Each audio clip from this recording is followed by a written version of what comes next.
Waalaikumsalam warahmatullahi wabarakatuh. Selamat sore, Pak. Oke, saya kira kita bisa mulai ya Bapak Ibu. Sudah jam 15.37, sudah lebih 7 menit dari jadwal yang seharusnya kita taati bersama. Baik Bapak Ibu sekalian, perkenalkan nama saya Miftah. Seperti perempuan, beberapa kali saya dipanggil ibu. Ya nggak apa-apa, saya sudah terbiasa dengan kekeliruan panggilan itu sejak saya SMP, SMA itu saya sering dianggap perempuan padahal saya laki-laki. Nama saya Miftahuddin, biasa dipanggil Miftah. Saya di Universitas Terbuka ini mengajar mata kuliah karya ilmiah. Selain mengajar di sini, saya juga mengajar di Universitas Tangerang Raya yang ada di Banten. Di sana saya mengajar program studi PGSD. Jadi semua mata kuliah yang ada di PGSD saya pelajari, salah satunya karya ilmiah. Nah, di mata kuliah ini adalah kali kedua saya mengampu mata kuliah ini. Semester sebelumnya saya mengampu mata kuliah karya ilmiah dengan jumlah mahasiswa 12. Nah, sekarang jumlah mahasiswanya kalau tidak salah ada 15 ya, 15 mahasiswa. Lebih banyak. Mudah-mudahan tidak mempengaruhi produktivitas kita ya. Dengan lebih banyak justru kita menjadi lebih banyak referensi. Baik Bapak Ibu mahasiswa, hari ini kita tidak terlalu muluk-muluk untuk membahas karya ilmiah yang sangat teoritis, yang sangat rumit. Kita pelan-pelan dulu mempelajari konsepnya supaya kita tidak keliru nanti, supaya kita nggak salah paham mana sih yang dimaksud karya ilmiah dan mana yang bukan. Kapan sebuah tulisan Bapak Ibu disebut karya ilmiah dan kapan tulisan Bapak Ibu disebut sebagai karya opini atau tulisan bebas. Sebelumnya saya akan coba share sebuah PowerPoint yang menjadi rujukan kita bersama dari Universitas Terbuka. Ternyata Universitas Terbuka itu sudah punya definisi baku atau konsep dasar yang versi Universitas Terbuka sendiri. Inilah yang akan kita bahas, konsep dan ketentuan karya ilmiah. Ini nampil nggak slide saya di layar Bapak Ibu? Nampil, Bapak. Nampil ya, oke. Pak, ada, Pak. Ada. Baik, ini yang akan kita pelajari Bapak Ibu, konsep dan ketentuan karya ilmiah. Karya ilmiah itu kalau katanya Universitas Terbuka itu disebut juga dengan karya tulis ilmiah. Artinya Universitas Terbuka hanya mengakui sebuah karya itu disebut karya ilmiah jika tertulis.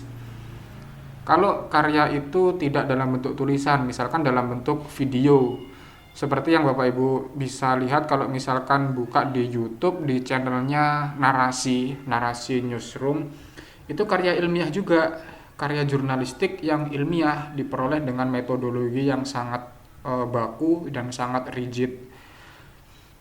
Tetapi karya itu tidak tertulis, tidak ditulis. Itu sebetulnya karya ilmiah, tetapi bagi Universitas Terbuka itu tidak diakui sebagai karya ilmiah karena menurut Universitas Terbuka yang disebut karya ilmiah itu ya yang tertulis, yang ada teksnya, yang bisa dibaca, bukan hanya dilihat dan didengar seperti dalam video. Nah, karya ilmiah menurut UT juga merupakan tulisan atau laporan tertulis, ini yang paling penting, yang isinya memuat hasil-hasil penelitian atau pemikiran suatu masalah oleh seseorang atau sebuah tim. Jadi hasil penelitian tentang suatu masalah. Jadi topiknya jelas, nggak ngalor ngidul, nggak apa ya, Bapak Ibu yang dari luar Jawa ngalor ngidul itu labil, nggak tentu arah. Nah, ke dalam tulisan karya ilmiah topiknya jelas, masalahnya udah pasti, udah ditentukan di awal. yang boleh ditulis oleh satu orang maupun oleh tim. Boleh ditulis oleh satu orang, Bapak Ibu sendiri, atau oleh tim Bapak Ibu dan pembimbing karir misalkan, pembimbing PKP misalkan. Itu satu tim dengan memenuhi kaidah atau etika keilmuan. Kaidah atau etika keilmuan itu ya tidak plagiat, ditulis dengan sistematika yang runtut, tidak ditulis kesimpulan dulu baru pendahuluan terus metode, enggak seperti itu. Kaidahnya tidak seperti itu. Kalau rancu seperti itu menurut UT itu tidak termasuk dalam karya ilmiah yang bisa diakui. Ketiga, artikel ilmiah ini merupakan prasyarat kelulusan program. Jadi Bapak Ibu ini hanya bisa dikatakan lulus program S1, bisa mendapatkan ijazah jika Bapak Ibu menyelesaikan semua kewajiban. Salah satunya adalah kewajiban untuk menghasilkan artikel ilmiah. Di mata kuliah ini targetnya sampai tuntas Bapak Ibu. Semester lalu ada mahasiswa yang ikut karya ilmiah tapi dia nggak ikut tuweb ke berapa gitu, tuweb kedua atau tuweb ketiga. Kemudian karya ilmiahnya juga nggak tuntas, ya otomatis karena ini merupakan syarat kelulusan maka harus ngulang, harus ngambil mata kuliah ini lagi. Saya harap mahasiswa di kelas ini Bapak Ibu tidak mengalami hal itu ya, bisa menyelesaikan dengan tuntas. Nah, overall menurut UT, karya ilmiah itu merupakan ragam tulisan yang ditulis berdasarkan hasil penelitian atau pemikiran orisinal untuk dipublikasikan. Nah, untuk dipublikasikan ini yang nggak kalah penting, karena beberapa karya ilmiah itu tidak dipublikasikan. Kalau Bapak Ibu pernah menulis skripsi, pernah menulis karya ilmiah yang lain yang tidak dipublikasikan, ya itu sah-sah saja disebut sebagai karya ilmiah. Tetapi di mata kuliah ini, khusus mata kuliah ini, karya ilmiah yang kita kejar, yang kita targetkan bisa dihasilkan oleh kita adalah karya ilmiah yang layak untuk dipublikasikan dan dimuat pada jurnal ilmiah. Kalau Bapak Ibu menulis skripsi sebagai tugas akhir program, menulis tesis misalkan, apakah itu tulisan ilmiah, karya ilmiah? Iya, itu karya ilmiah. Tetapi apakah itu dipublikasikan? Tidak, itu tidak dipublikasikan. Itu hanya disimpan di perpustakaan universitas. Nah, dalam karya ilmiah yang di mata kuliah ini, targetnya adalah dipublikasikan. Universitas kita, UT ini sudah menetapkan ada 4 elemen karya ilmiah yang harus dipenuhi. Yang pertama adalah dari segi substansi.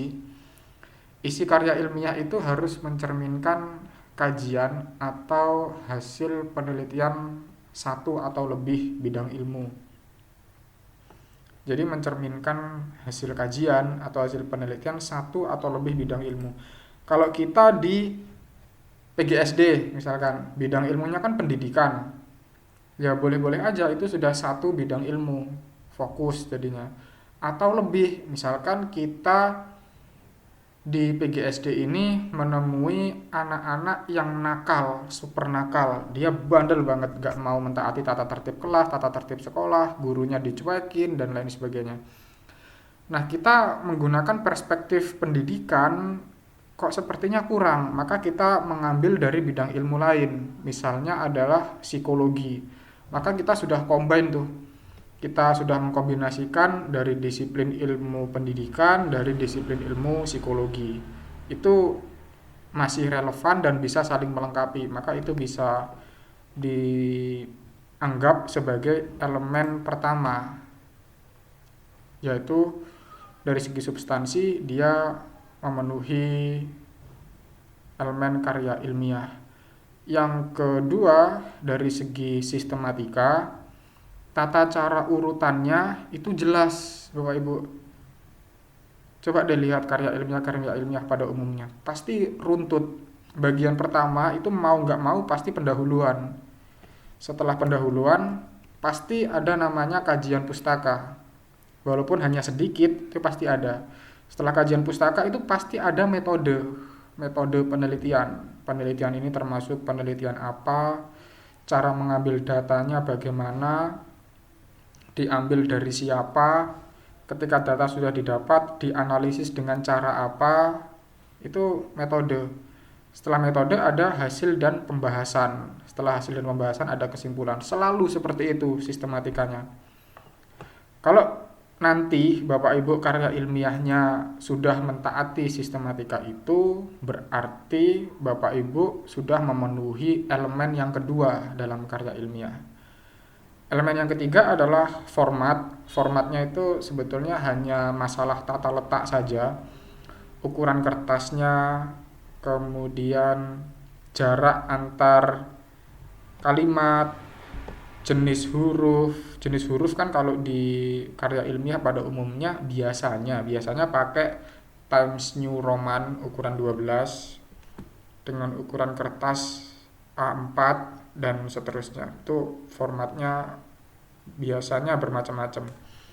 Di universitas terbuka kita tidak menerapkan satu format yang baku setahu saya. Tapi nanti coba kita lihat lagi ya, apakah ada himbauan terbaru. Yang jelas dari segi format, maksudnya adalah konsisten. Kalau di awal Bapak Ibu menggunakan jenis huruf Times New Roman dengan ukuran 12, maka sampai akhir juga harusnya Times New Roman ukuran 12. Kalau Bapak Ibu bisa mentaati aturan ini, berarti Bapak Ibu sudah memenuhi elemen yang ketiga. Keempat adalah style atau gaya, maksudnya adalah penggunaan ragam gaya bahasa.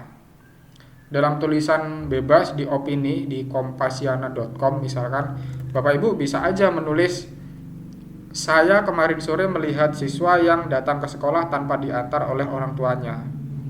Tetapi dalam karya ilmiah, kata saya atau kata ganti orang pertama itu tidak lazim ditulis di karya ilmiah. Biasanya ditulis menggunakan kalimat pasif, bukan kalimat aktif. Jadi ditulis,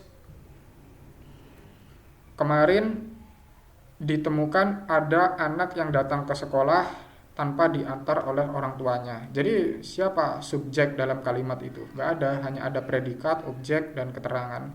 Dalam karya ilmiah biasanya seperti itu. Tidak semuanya, tapi mayoritas seperti itu. Kalau empat-empatnya ini Bapak Ibu bisa penuhi, jelas Bapak Ibu bisa mendapatkan karya ilmiah yang layak dan bisa diakui oleh UT. Ini kriteria artikel ilmiah. Ada 3 yang menurut UT sangat penting, walaupun ada kriteria-kriteria yang lain. Nomor 1 adalah penulisan artikel ilmiah dilakukan dengan mengikuti kaidah karya ilmiah.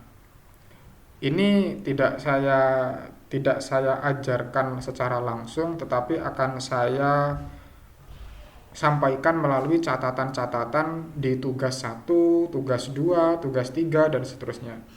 Di tugas 2, misalkan tugas 2 itu membuat kutipan langsung dan kutipan tidak langsung.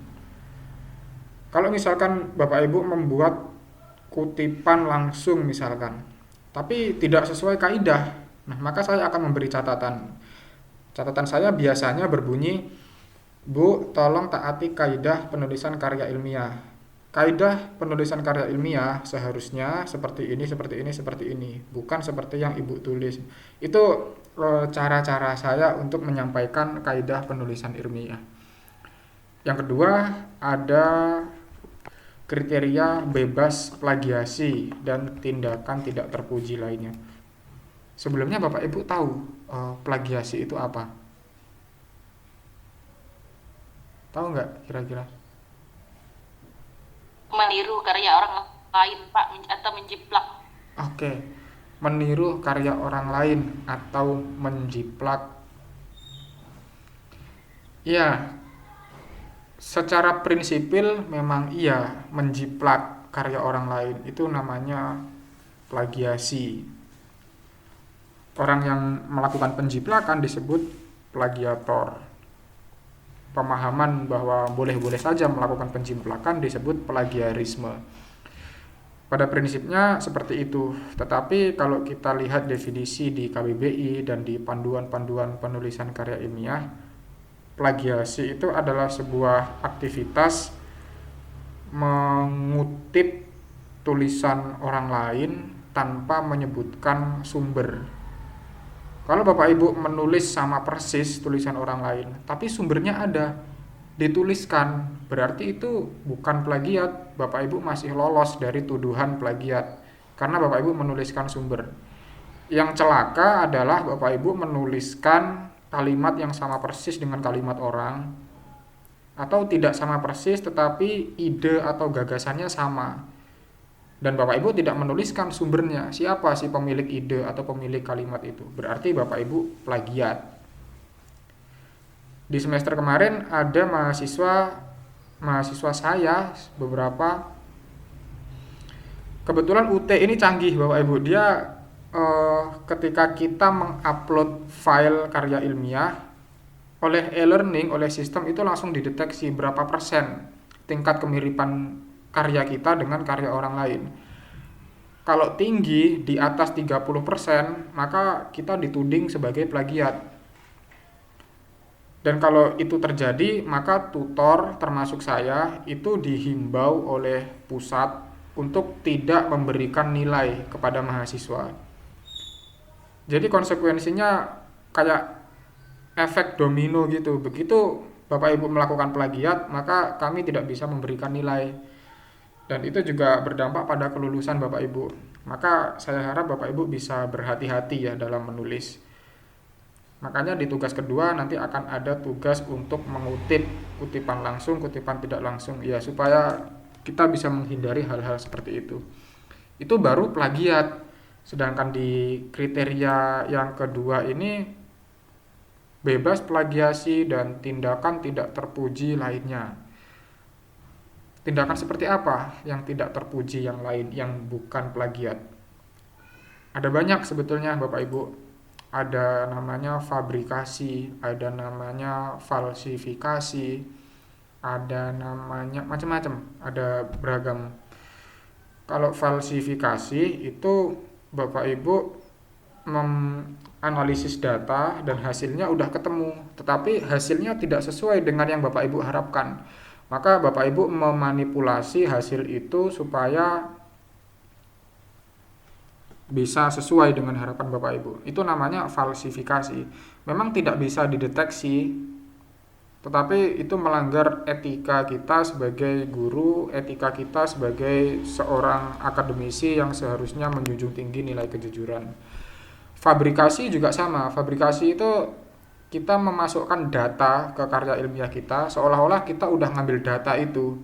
Kita udah melakukan observasi, kita udah wawancara ke guru, ke murid, ke wali siswa, ke komite.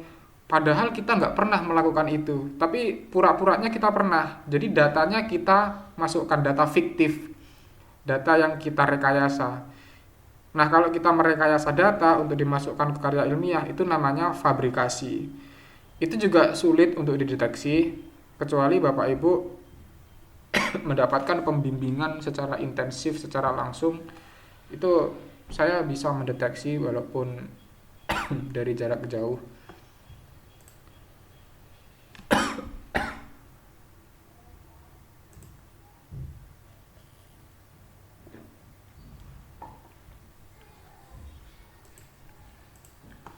Selanjutnya ada kriteria yang ketiga, yaitu memuat sekurang-kurangnya 10 referensi. 10 referensi itu terdiri dari 5 artikel jurnal dan 5 buku yang terbit di 10 tahun terakhir. Kalau sekarang 2023, maka carilah terbitan-terbitan tahun 2013 ke atas. 2013, 2014, 2015 dan seterusnya. Jangan cari yang 2012, 2011, itu udah terlalu kuno.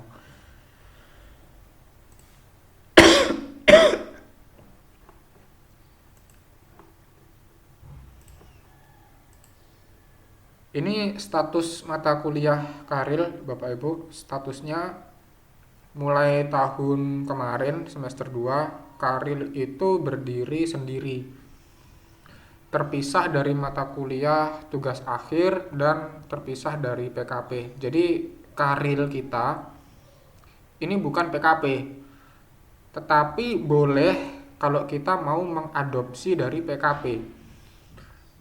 Maksudnya gimana? Ya maksudnya topiknya boleh sama, judulnya boleh sama, tetapi format dan ketentuannya jelas berbeda. Nanti akan kita bahas bahwa PKP itu bisa aja dia 40 halaman, 50 halaman, dan seterusnya. Tapi kalau karya ilmiah yang mau kita hasilkan di mata kuliah ini, itu maksimal cuma 15 halaman. Tidak memiliki bobot SKS, jadi tidak ada SKS-nya di mata kuliah ini. Topik atau permasalahan dalam artikel ilmiah sesuai dengan keilmuan program studi. Kalau Bapak Ibu dari PGSD, ya jangan coba-coba untuk membahas tentang UMKM misalkan. Walaupun Bapak Ibu merupakan guru SD sekaligus pengusaha, itu bukan berarti Bapak Ibu boleh membahas tentang ekonomi di karya ilmiah. Program studi Bapak Ibu adalah PGSD, maka bahaslah sesuatu yang nyambung, yang relevan dengan PGSD. Artikel ilmiah dapat bersumber dari kajian pustaka atau hasil penelitian. Ini, kajian pustaka atau hasil penelitian empiris. Apa bedanya? Hasil penelitian empiris itu merupakan hasil penelitian yang datanya merupakan data primer. Bapak Ibu melakukan wawancara di kelas, Bapak Ibu melakukan observasi di sekolah misalkan, itu data hasil observasi, data hasil wawancara, data dengan menyebarkan angket atau kuesioner, itu data primer. Maka hasil penelitiannya hasil penelitian empiris namanya. Kalau kajian pustaka, Bapak Ibu menggunakan data sekunder, data-data yang sudah ada di dalam bentuk kepustakaan, dari buku, dari artikel jurnal, dari laporan penelitian, dari PTK, itu kajian pustaka. Nah, karya ilmiah di mata kuliah ini boleh berupa kajian pustaka, juga boleh menggunakan hasil penelitian empiris. Terserah Bapak Ibu lebih nyaman yang mana. Semester kemarin mahasiswa saya itu dari 12 mahasiswa hanya satu yang pakai kajian pustaka, sedangkan sisanya pakai hasil penelitian empiris. Ya nggak apa-apa, hasil penelitian kajian pustaka tidak lebih buruk daripada hasil penelitian empiris, sama aja, nilainya sama, asalkan tidak plagiat, asalkan sistematikanya jelas, asalkan sesuai bidang ilmu, nggak apa-apa. Skor kelulusan minimal 75 Bapak Ibu. Jadi tolong jangan sampai di bawah ini ya. Gimana caranya supaya nggak ada di bawah ini? Ya penuhi aja tagihan-tagihan di setiap tugas. Tugas 1 mintanya apa, ya itu penuhi. Tugas 2 mintanya apa, ya itu silahkan dipenuhi. Kalau tidak dipenuhi, saya juga kesulitan untuk membantu Bapak Ibu mendapatkan nilai di atas 75. Nomor 6, status kelulusan mata kuliah Karil adalah lulus atau tidak lulus. Jadi kalau Bapak Ibu lulus ya lulus, kalau tidak lulus ya nggak lulus. Konsekuensinya Bapak Ibu harus mengulang di semester depan. Tidak ada istilah remedial, itu nggak ada di mata kuliah ini. Kalau nggak lulus ya nggak lulus, nggak ada kesempatan kedua. Adanya harus mengulang di semester berikutnya. Nomor 7, mata kuliah ini merupakan prasyarat kelulusan. Jadi kalau mata kuliah ini nggak lulus, maka Bapak Ibu juga nggak lulus juga untuk menjadi sarjana. Oke, kita sampai sini dulu. Silakan Bapak Ibu apabila ada yang kurang jelas, adakah yang mau ditanyakan, silakan. Siapapun boleh bertanya. Pak, Pak, Iya, silakan Pak. ini saya Erlangga Andalas Mm-mm. ingin bertanya Pak. Kalau untuk kuliah karir ini kan kalau ngulang itu boleh nggak Pak ngupload karir yang di semester sebelumnya? Oh gitu. Di semester sebelumnya bergantung apakah tersimpan di database-nya UT sama Kemdikbud atau tidak, Pak. Kalau ternyata sudah tersimpan di database-nya Kemdikbud atau di database-nya UT, maka nggak boleh dipakai lagi. Kalau belum tersimpan berarti bisa Pak ya? Iya, kalau belum tersimpan, kita masih bisa pakai itu.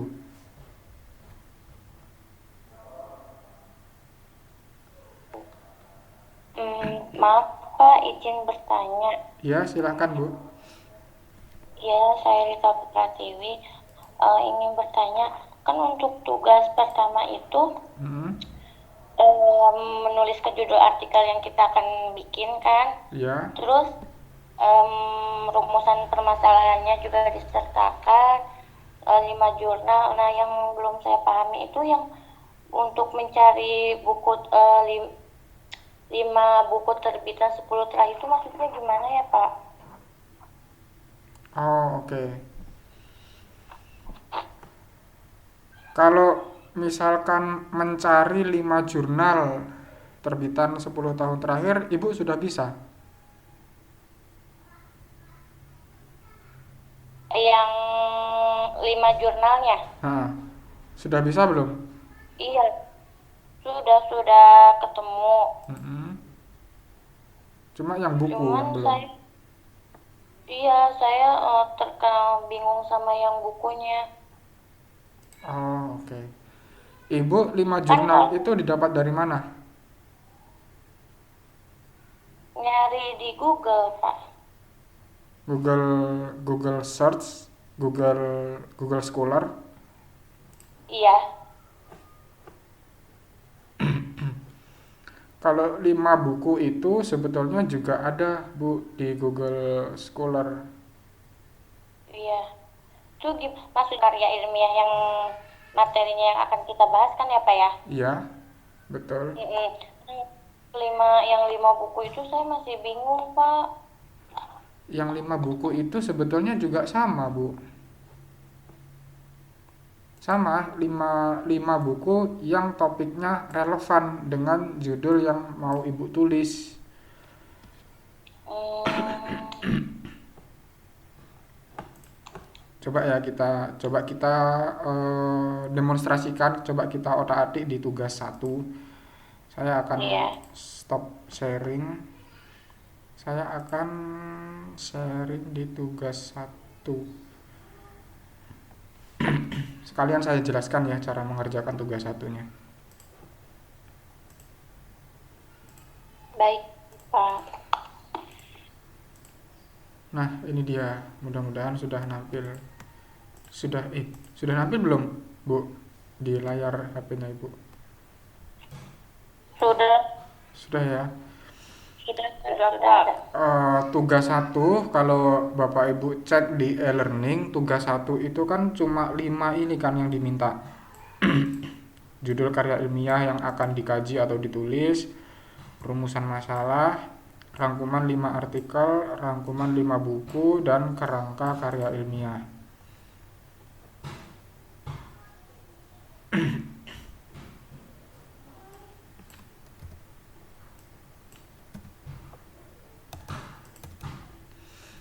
Ini pura-puranya adalah judul artikel yang mau Bapak Ibu tulis. Judulnya adalah pengaruh penggunaan media augmented reality terhadap prestasi belajar matematika. Kemudian rumusan masalahnya seperti ini. Bagaimana pengaruh penggunaan augmented reality? Ini harusnya ada kata media. Media augmented reality terhadap prestasi belajar matematika di kelas 4. Nah, di 5 referensi jurnal, saya membuatkan formnya seperti ini. Judulnya, nama jurnalnya, nama penulisnya siapa, tahun terbitnya kapan. Bapak Ibu udah bisa mengidentifikasi kan judulnya yang mana, nama jurnalnya apa, ditulis oleh siapa, tahunnya kapan.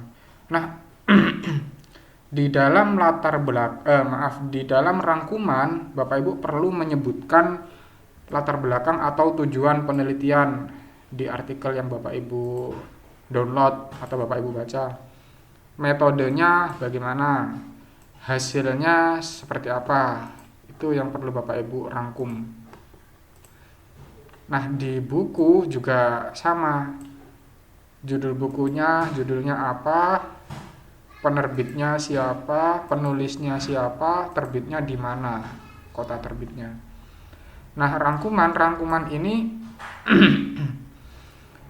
kalau tadi di artikel jurnal, Bapak Ibu ketika merangkum harus mengekstrak 3 poin. Latar belakang atau tujuan, metode, dan hasil. Nah, di bagian kalau buku yang perlu dirangkum hanya bagian yang relevan aja dengan topik penelitian Bapak Ibu. Contoh misalkan saya ini tadi kan kita bahas media augmented reality. Kita akan coba cari buku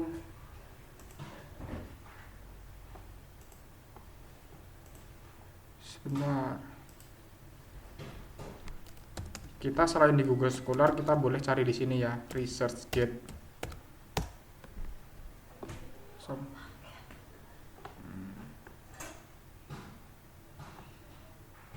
Nih, ResearchGate.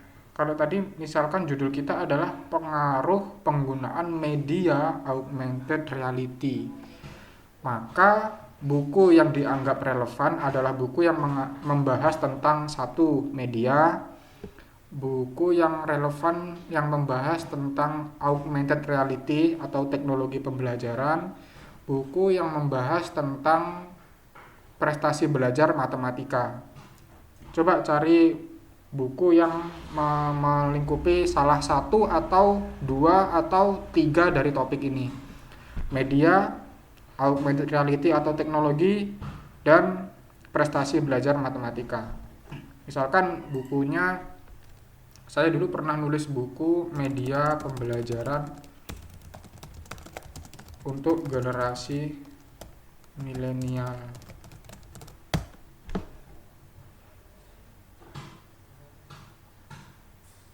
Nah, ini bukunya kebetulan saya upload PDF-nya di ResearchGate, jadi bisa di-download oleh siapapun, bisa di-download dari manapun.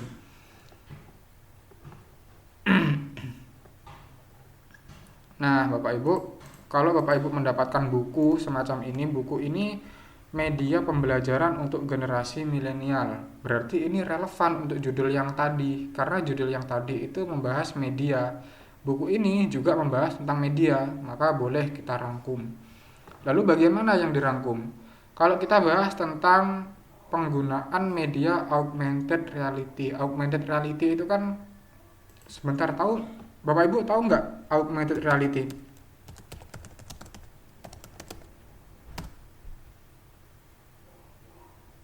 Kayak gini loh, augmented reality itu. Tahu ya? Tapi saya tanya.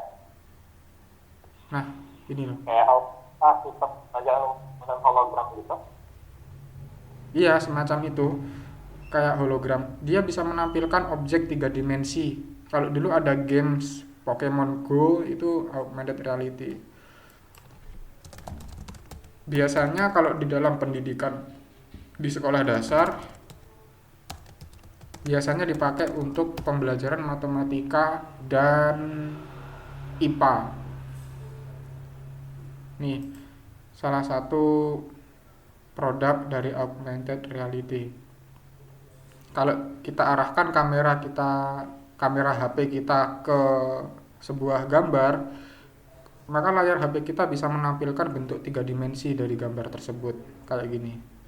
Itu augmented reality. Nah, kembali ke buku yang tadi, maka kita coba cari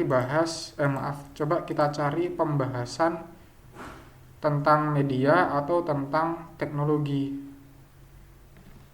Misalkan ini tren pemanfaatan media. Oke, berarti ada di halaman 37. Kita cari aja di halaman 37, terus kita baca, terus kita tulis di sini. Rangkumannya, media pembelajaran berbasis IT biasa digunakan untuk mengajarkan matematika, IPA, dan apa gitu misalkan, dan sejarah misalkan.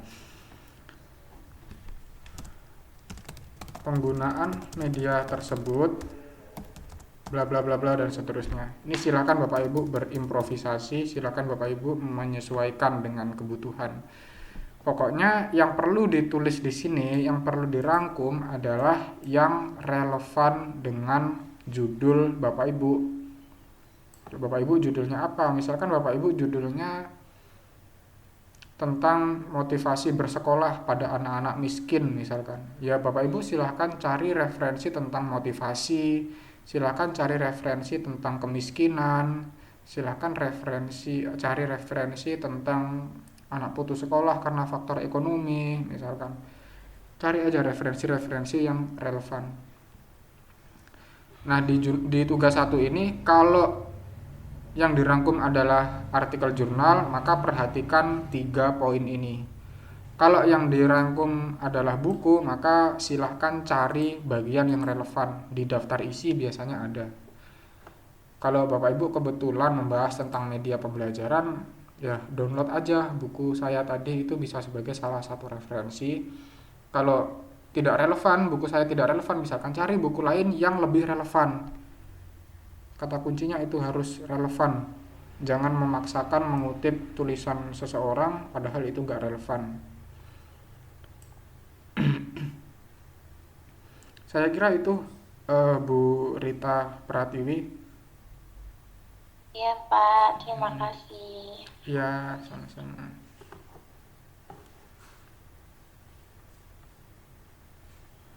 Ada lagi Bapak Ibu? Bapak, saya ingin bertanya, Silakan Bu. apakah kalau best practice itu bisa dijadikan acuan nggak? Best practice Iya. bisa, boleh. Oh ya. Ya. Baik, Pak. Asalkan runtut ya Bu. Dalam karya ilmiah kan ada bagian-bagiannya. Ada pendahuluan, ada metode, ada hasil dan pembahasan, ada kesimpulan, ada referensi. Kalau bagian-bagian itu bisa dipenuhi, ya boleh-boleh saja. Baik, terima kasih. Ya,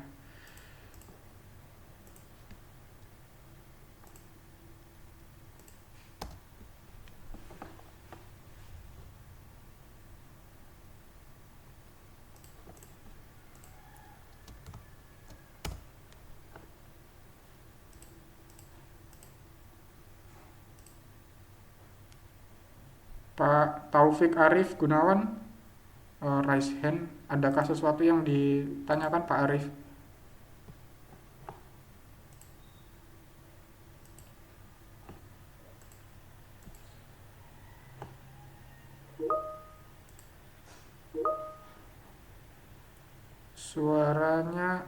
Suaranya Pak Arif tidak terdengar Pak. Gimana kalau Bapak Ibu mahasiswa yang lain bisa mendengar suara Pak Arif nggak? Tidak. Tidak Pak. Tidak, tidak terdengar Pak Arif. Saya juga tidak mendengar suara Bapak. Oh, tugasnya diunggah di mana? Tugasnya diunggah di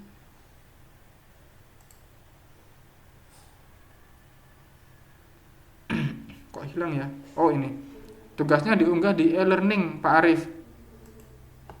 Kalau Bapak buka e-learning, buka di aktivitas belajar ketiga, ada petunjuk pengunggahan tugas. Ada petunjuknya, ada langkah-langkahnya. Silakan Bapak ikuti langkah-langkah itu, maka selesailah tugas 1.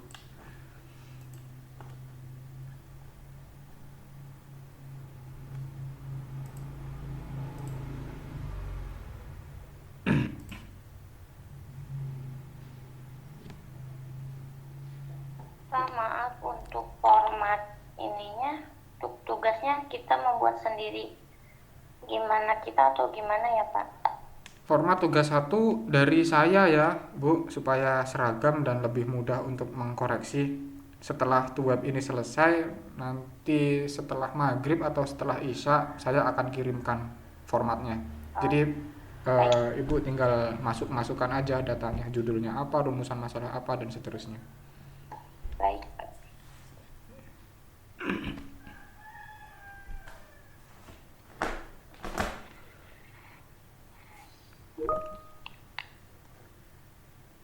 Boleh di share di WA juga. Ya Pak Arif, saya akan share juga di WhatsApp nanti. Termasuk Iya, di-share di grup. Iya, saya share di grup WhatsApp. Bapak Ibu sudah gabung di grup WhatsApp semua kan?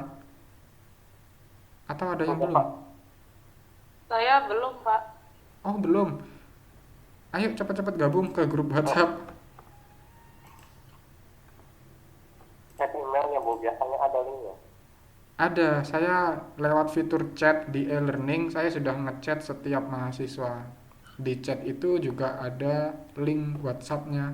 Silakan klik link tersebut supaya bisa gabung.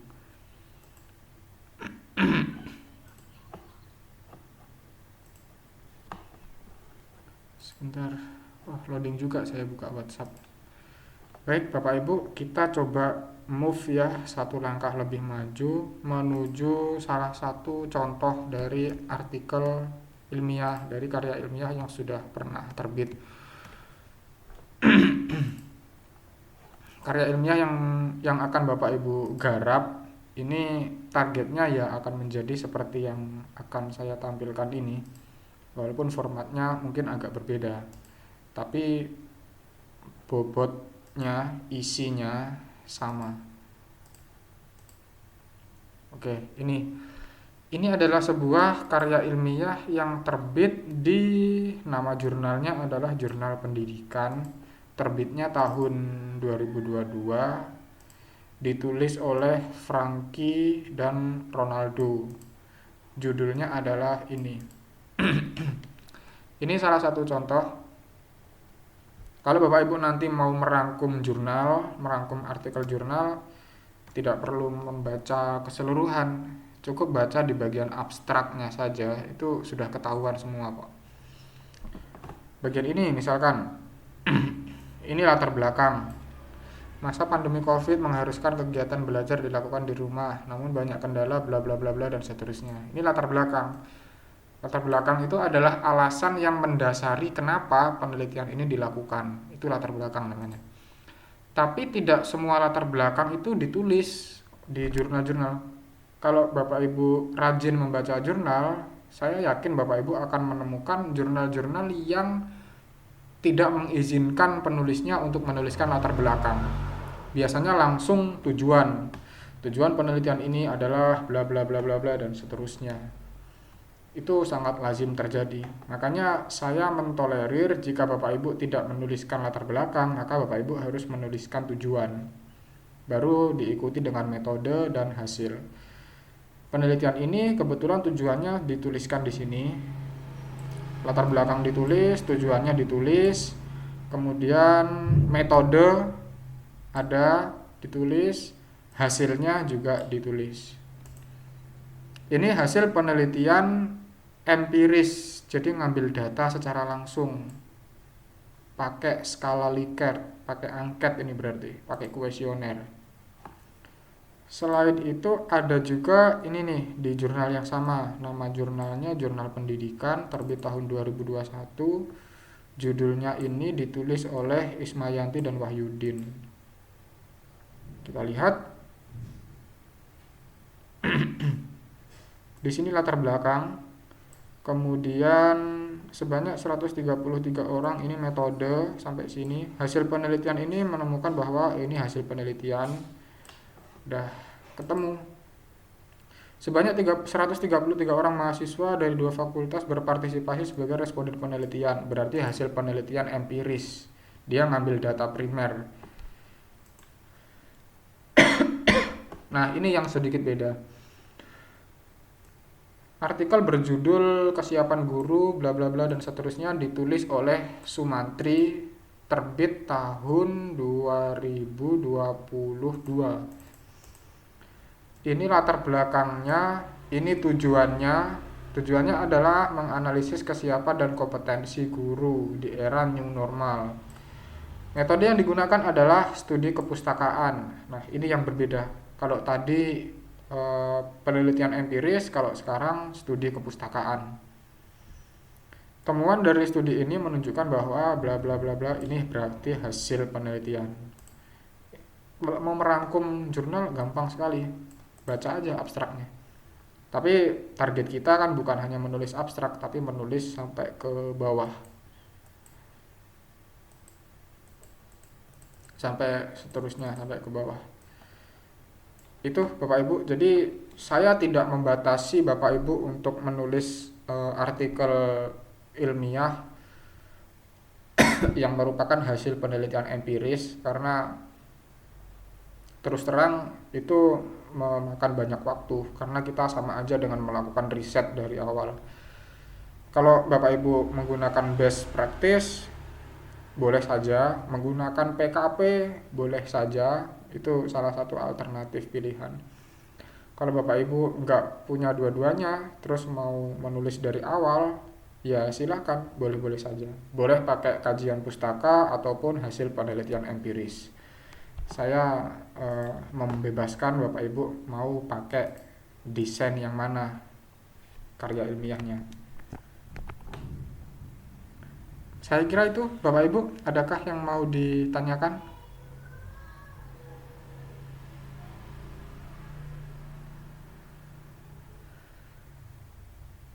Kalau menggunakan ini Pak, Bapak saya bertanya lagi.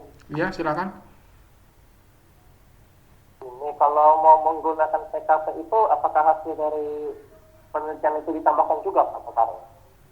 Iya, harus ditambahkan Pak, harus dimasukkan. Cuma perlu diperhatikan ya, karir kita ini berdiri sendiri, tidak sama dengan PKP. Kalau ngambil dari PKP ya boleh-boleh saja, itu kita anggap sebagai kebetulan sama. Karena formatnya beda, jumlah halamannya beda, tata penulisannya beda. Gitu Pak Erlangga. Boleh, semester kemarin juga banyak kok yang ngambil dari PKP.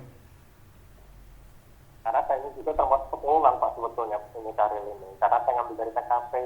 Oh Mungkin gitu. salah penulisan. Iya. Kalau plagiasinya sih sebetulnya alhamdulillah Pak cuma 3%. Kalau di karya ilmiah ini maksimal 30% Pak Erlangga. Seandainya di atas itu ya kita harus bekerja keras lagi untuk melakukan parafrase.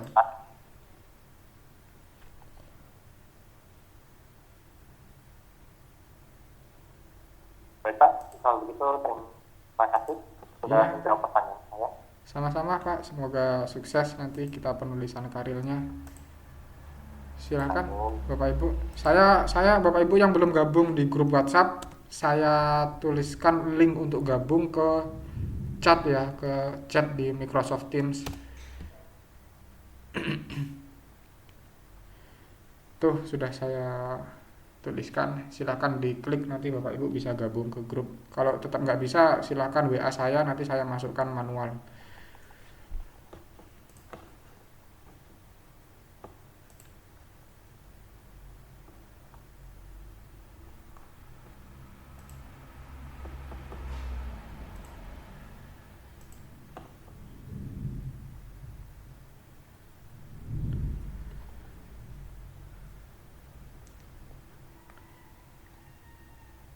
Gimana Bapak Ibu? Sudah clear semua?